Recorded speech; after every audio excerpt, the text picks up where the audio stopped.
तो देखो आज हम लोग एक न्यू चैप्टर स्टार्ट करने वाले हैं बीकॉम सेमेस्टर 4 टैक्सेशन का। अब तक हम तुम लोग को बेसिक कंसेप्ट पढ़ाए हैं, इनकम एग्जेम्प्टेड फ्रॉम टैक्स पढ़ाए हैं, इंट्रोडक्शन वाला चैप्टर पढ़ाए हैं। आज हम लोग करने वाले हैं agricultural and non agricultural income को समझने वाले हैं।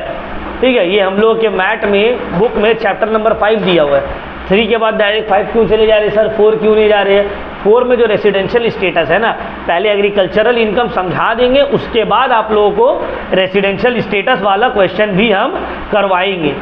अब देखो लास्ट क्लास हम बताए थे एग्रीकल्चरल इनकम जो होता है इट इज़ नॉन टैक्सेबल। हम क्या बताए? हम ये बताए थे that agricultural income is exempted from tax under section 10 subsection 1 of the income tax act 1961।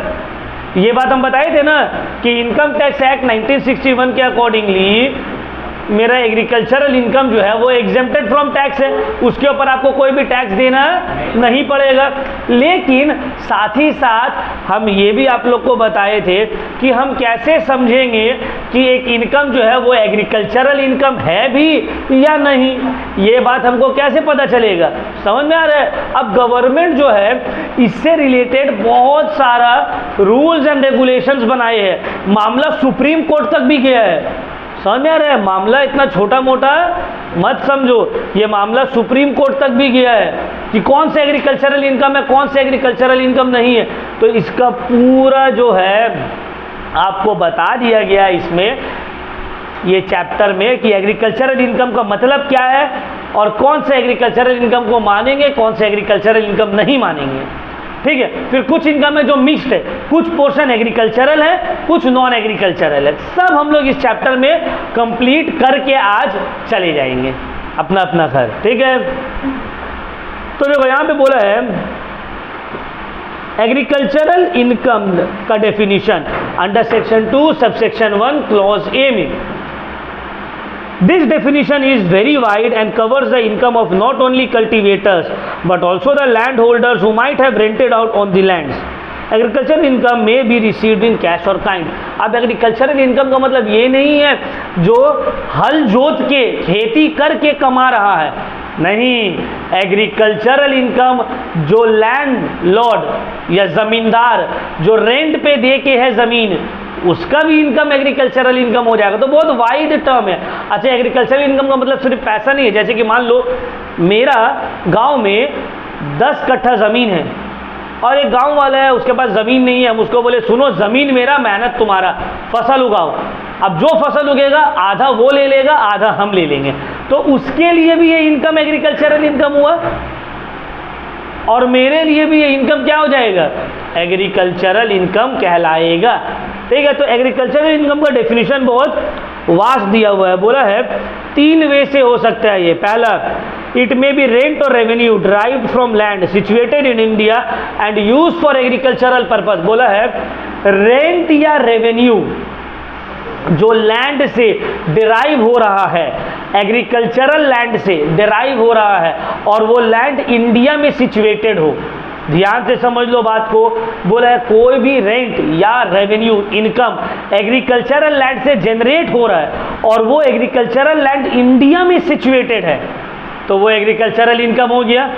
दूसरा, it may be income drive from such land through agricultural, या फिर इनकम उस जमीन में खेती करके हो रहा है। लैंड रेंट से हो रहा है या खेती करके कमा रहे हैं। Lastly, agricultural income may be derived from any farm building required for agricultural operations.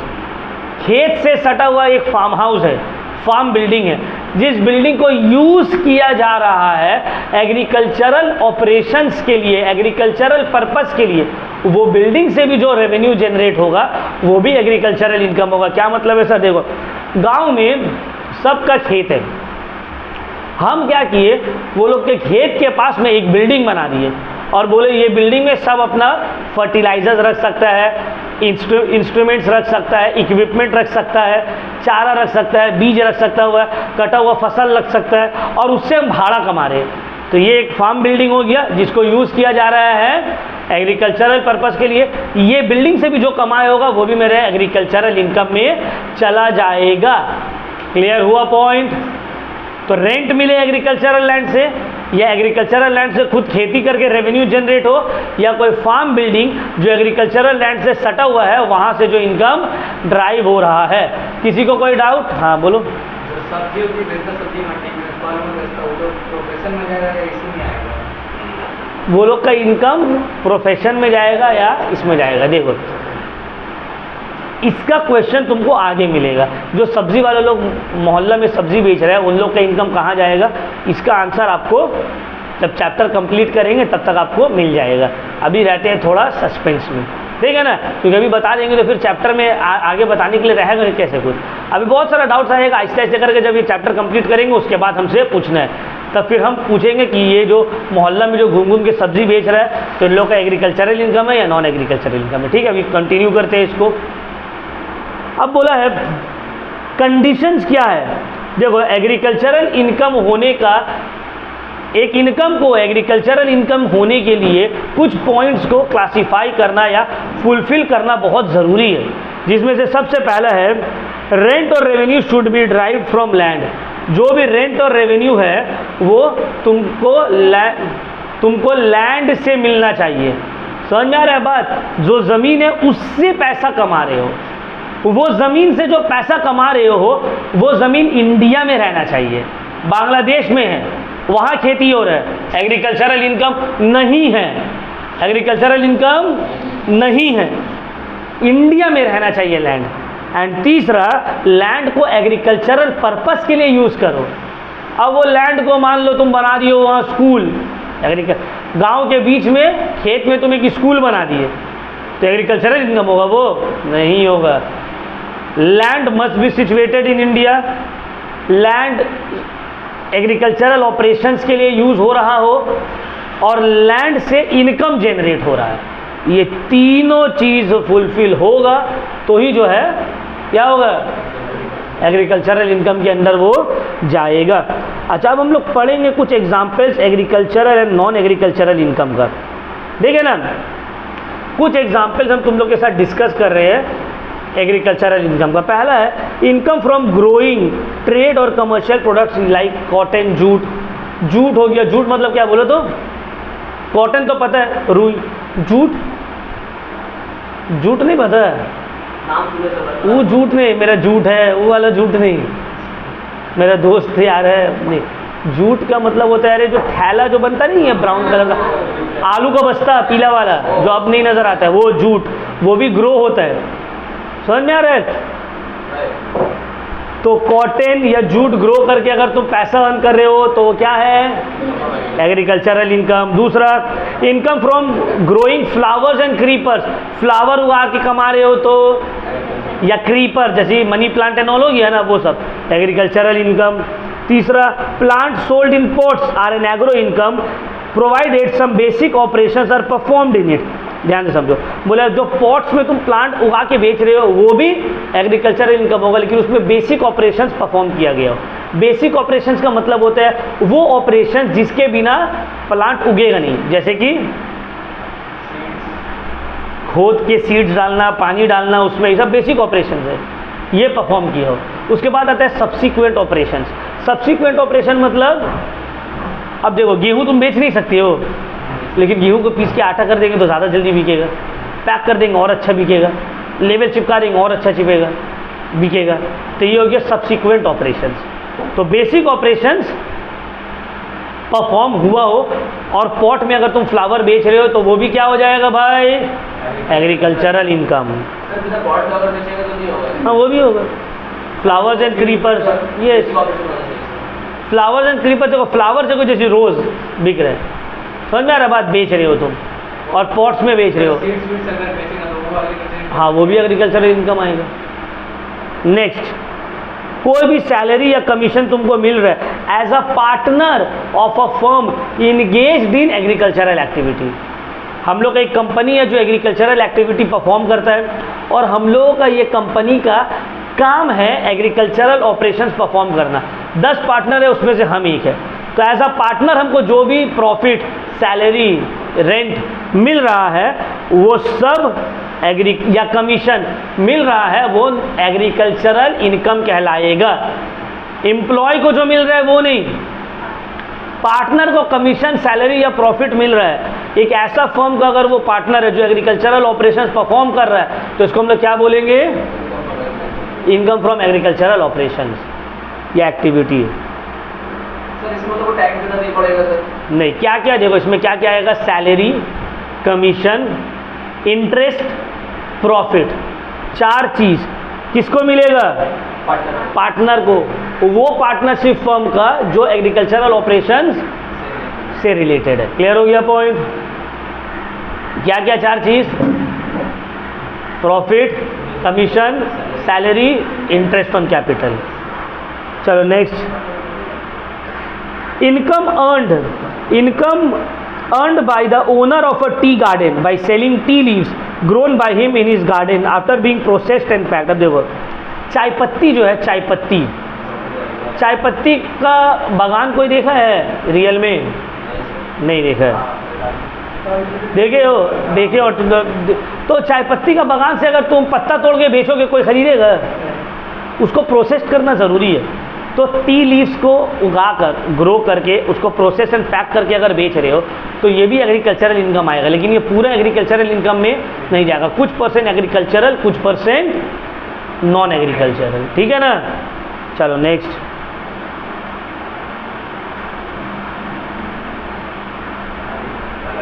अच्छा शुगर किधर? शुगर केन बेच के जो तुम पैसा कमा रहे हो एग्रीकल्चरल इनकम है, लेकिन शुगर केन गन्ना उगाए, गन्ना खरीदने वाला कोई नहीं है, वो गन्ना से गुड़ बनाए, जैगरी गुड़ बनाए और गुड़ बनाकर बेचे तो ये एग्रीकल्चरल इनकम होगा। कब? अगर गन्ना को डायरेक्टली खरीदने वाला कोई नहीं है, लेकिन अगर डायरेक्टली वो बिक सकता है, लेकिन फिर भी तुम सोचे इसको गुड़ बनाए, चॉकलेट बनाए, तब नहीं। क्लियर हुआ point?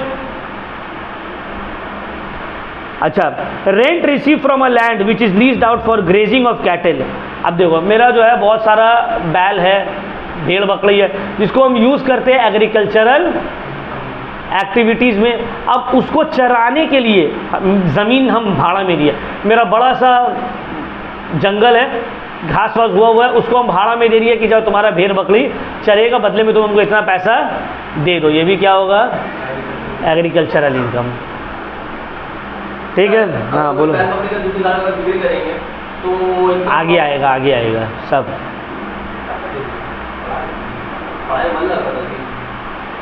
When denuded parts of the forest are replanted and subsequent operation in forestry are carried out, the income arising from the sale of replanted tree। अब देखो फॉरेस्ट का एक पार्ट जो है खराब हो गया, वो पार्ट में, फॉरेस्ट के एक पार्ट में हम लकड़ी उगा रहे हैं और लकड़ी उगाए हैं हम, लकड़ी हम उगाए हैं, उगा कर हम क्या कर रहे हैं? वो लकड़ी को मार्केट में बेच दे रहे, लकड़ी को मार्केट में बेच दे रहे।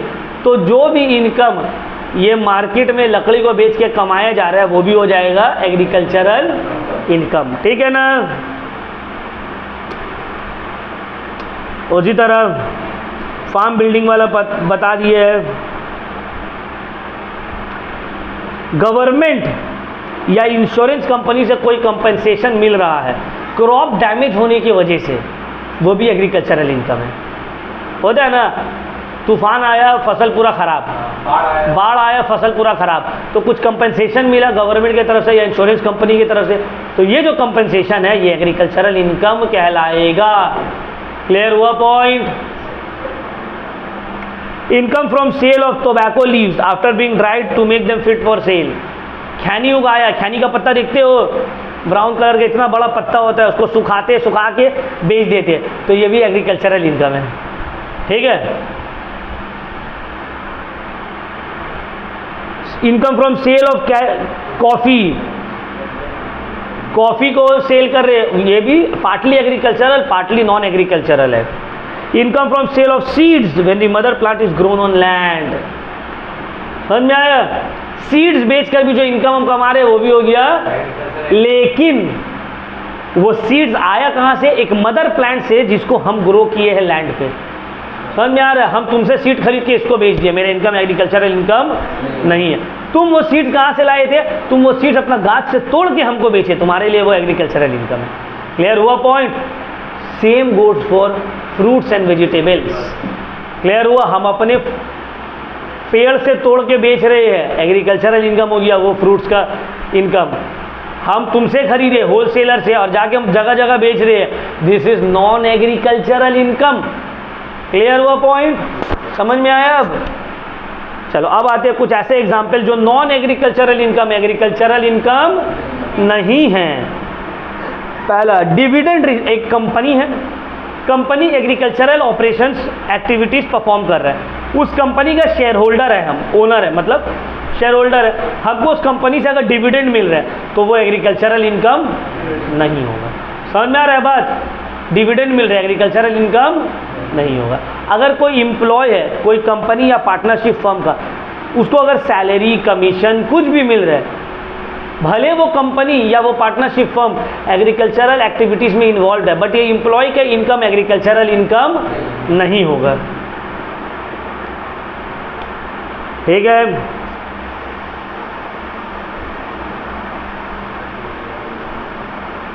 अच्छा, शुगर बेच रहे हैं, शुगर केन खरीदे हम, शुगर केन से शुगर निकाले, गन्ना से चीनी बनाए और चीनी को बेच रहे हैं, तो चीनी हो जाएगा नॉन एग्रीकल्चरल इनकम। समझ में बात? चीनी हो जाएगा नॉन एग्रीकल्चरल इनकम।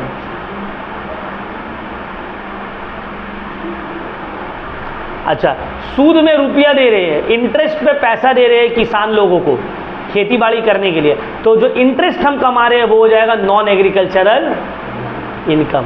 होता है ना गांव में, जमींदार लोग पैसा देता है, जाओ खेती करो, बदले में सूद ले रहा है, इंटरेस्ट ले रहा है, तो ये इंटरेस्ट भी हो जाएगा नॉन एग्रीकल्चरल इनकम। अब ये नहीं बोलेगा भाई हम तो पैसा खेती करने के लिए देते, जो भी करने के लिए दिया था, ठीक है ना। अच्छा, profit and loss on sale of agricultural land, खेत को ही बेच दिए, साला खेत को बेच के कमा रहे, मतलब खेत से जो कमाए हो रहे हैं उसको बोल रहे एग्रीकल्चरल इनकम, हम तो खेती बेच दिए, तो बड़ा एग्रीकल्चरल इनकम होगा, कोई टैक्स देने नहीं होगा, नहीं, वो कैपिटल गेन में चला जाएगा। समझ में आ रहा है बात? खेत से जो कमा रहे हैं वो एग्रीकल्चरल इनकम, खेत को बेच के कमाएंगे तो वो नॉन एग्रो इनकम। क्लियर हुआ ना पॉइंट?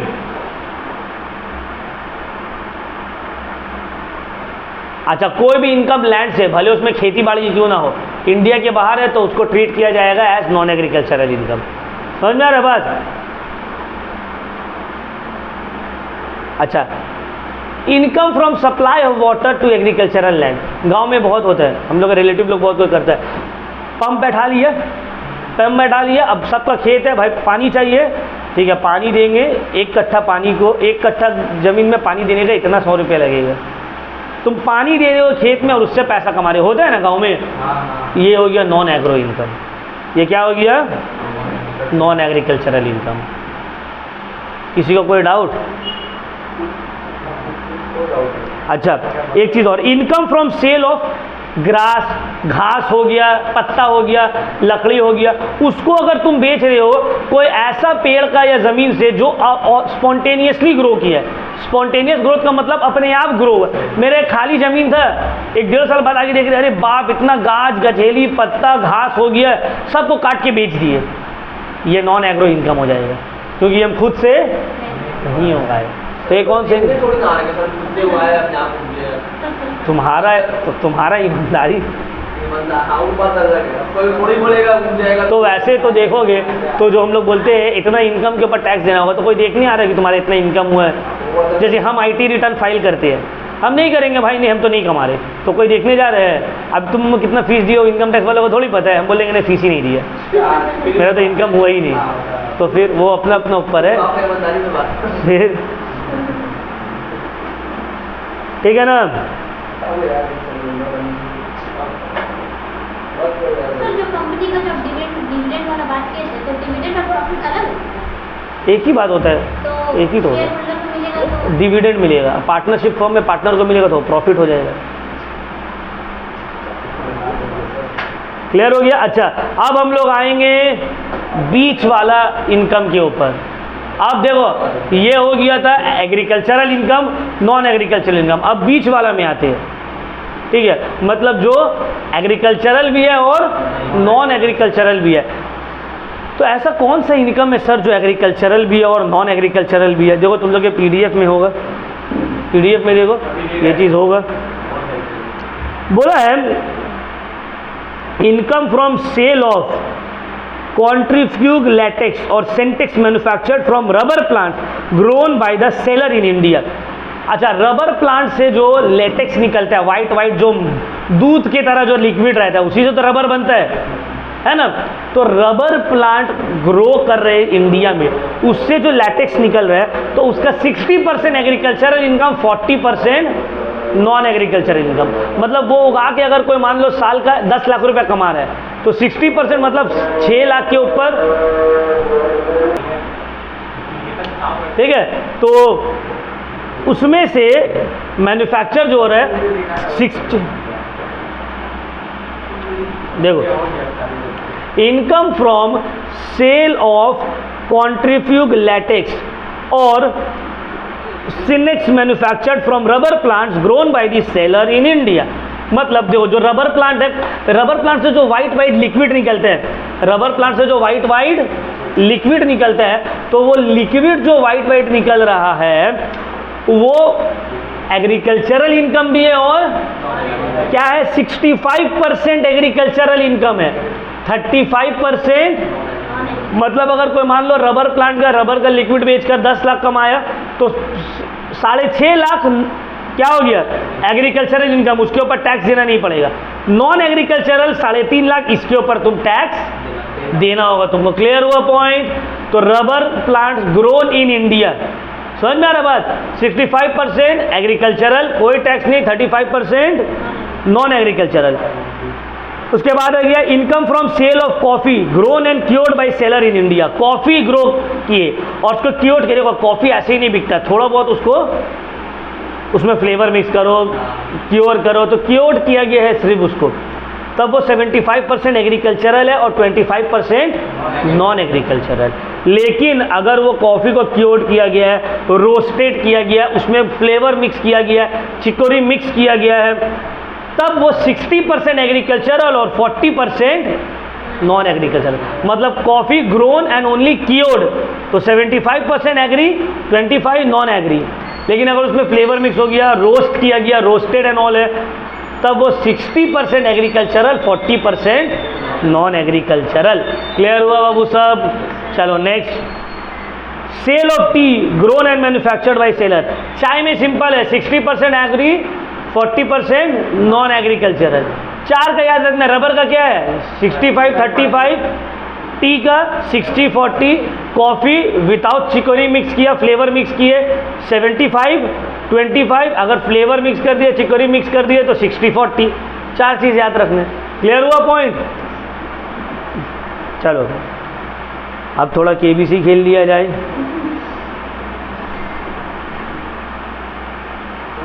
तुम लोगों को बताना है रीजन के साथ ये एग्रीकल्चरल इनकम होगा या नहीं होगा।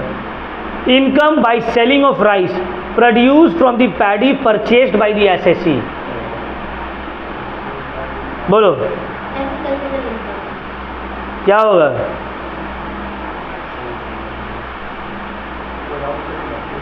Non agricultural income. मतलब क्या इसका मतलब? देखो क्वेश्चन हम समझा देते। धान होता है, धान से क्या निकलता है? चावल। तुम धान किसी से खरीदे, उससे चावल निकाल कर बेच दिए, क्या होगा ये? Non agricultural income. अच्छा, income from profit earn from sale of agricultural land, खेत बेच के पैसा कमाए। Profit earn from sale of wild grass of spontaneous growth, जंगली घास उग गया, उस घास को बेच के कमाए, non agricultural income. Income earn from the sale of tea grown and manufactured by the SSC, चाय उगाकर बेचे, तो क्या हो गए? 60% agricultural, 40% non agricultural. Income produce by selling agricultural produce from a land, income produce by selling an agricultural produce from a land. मतलब अनाज खेत से हुआ है, अनाज को बेच के पैसा कमाए, लेकिन ये जगह जो है ये बांग्लादेश में है। समझ में आया?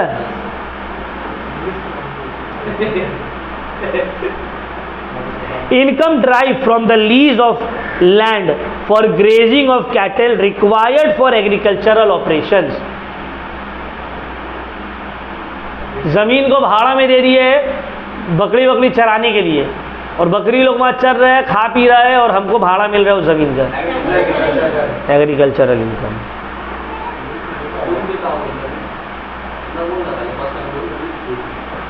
Income from growing flowers and creepers, agricultural income. Interest on capital received by a partner from the firm engages in agricultural operations. एक पार्टनर है जिसको इंटरेस्ट ऑन कैपिटल मिल रहा है, और वो कौन सा फर्म का पार्टनर है? वो फर्म जो एग्रीकल्चरल ऑपरेशन परफॉर्म कर रहा है। तो इंटरेस्ट ऑन कैपिटल जो मिल रहा है ये क्या है? Agricultural income. Dividend receive by a company engage in agricultural operation. एक कंपनी है जो खेती बाड़ी से ही रिलेटेड उसका बिजनेस है, और उस कंपनी का कोई शेयर होल्डर है, उसको डिविडेंड मिल रहा है, तो ये डिविडेंड क्या होगा? Non agricultural income.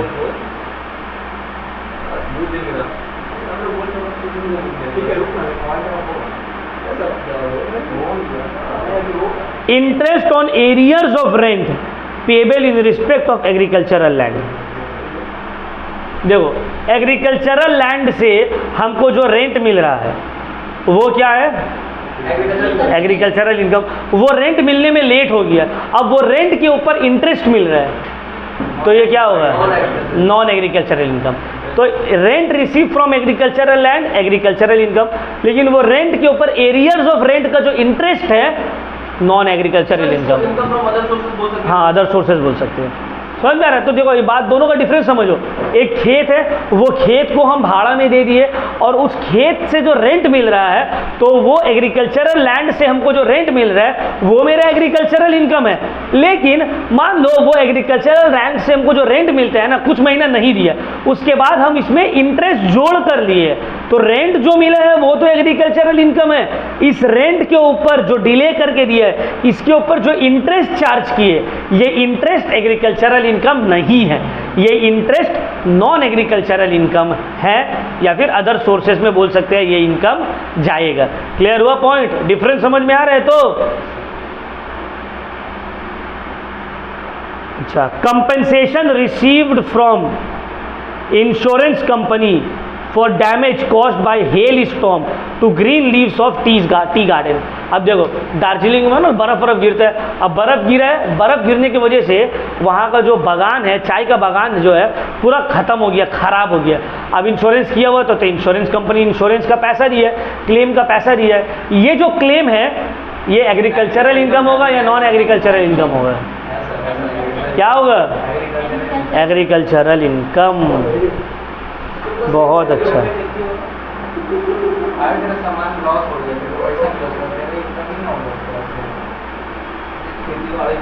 ठीक है ना? कोई डाउट? आई होप आप लोगों को पूरा समझ में आ गया होगा। अच्छा, एक चीज़ हम फर्स्ट डे में ही बताए थे, याद रखना, एग्रीकल्चरल इनकम जो है, एग्रीकल्चरल इनकम या खेती बाड़ी से जो हम पैसा कमा रहे हैं, उसके ऊपर हम लोगों को कोई भी टैक्स देना नहीं पड़ता है। एग्रीकल्चरल इनकम के ऊपर टैक्स का छूट है, एग्जेम्प्टेड फ्रॉम टैक्स है। ये कहाँ लिखा हुआ है? ये इनकम टैक्स एक्ट 1961 में मेंशन किया हुआ है, सेक्शन 10 सब सेक्शन 1 में, कि एग्रीकल्चरल इनकम जो इंडिया से कमाया जा रहा है, अर्न किया जा रहा है, वो एग्जेम्प्टेड फ्रॉम टैक्स है, उसके ऊपर कोई भी टैक्स देना हम लोगों को नहीं पड़ेगा। लेकिन इसका कुछ कंडीशन है। पहला कंडीशन है कि एग्रीकल्चरल ऑपरेशंस परफॉर्म करके हम पैसा कमा रहे हो। दूसरा है कि वो जो एग्रीकल्चरल लैंड है, वो जो खेत है, वो जो ज़मीन है, वो इंडिया में रहना चाहिए। ठीक है? और एक पॉइंट वाला बात तुम लोग को बता दे रहे हैं, हम लोग के कॉन्स्टिट्यूशन में ये मेंशन किया हुआ है कि सेंट्रल गवर्नमेंट एग्रीकल्चरल इनकम के ऊपर टैक्स नहीं लगा सकता है। ये पावर स्टेट गवर्नमेंट के हाथ में है। लेकिन जब से देश आज़ाद हुआ है, तब से लेकर आज तक कोई भी एक स्टेट गवर्नमेंट एग्रीकल्चरल इनकम के ऊपर टैक्स नहीं लगाया है।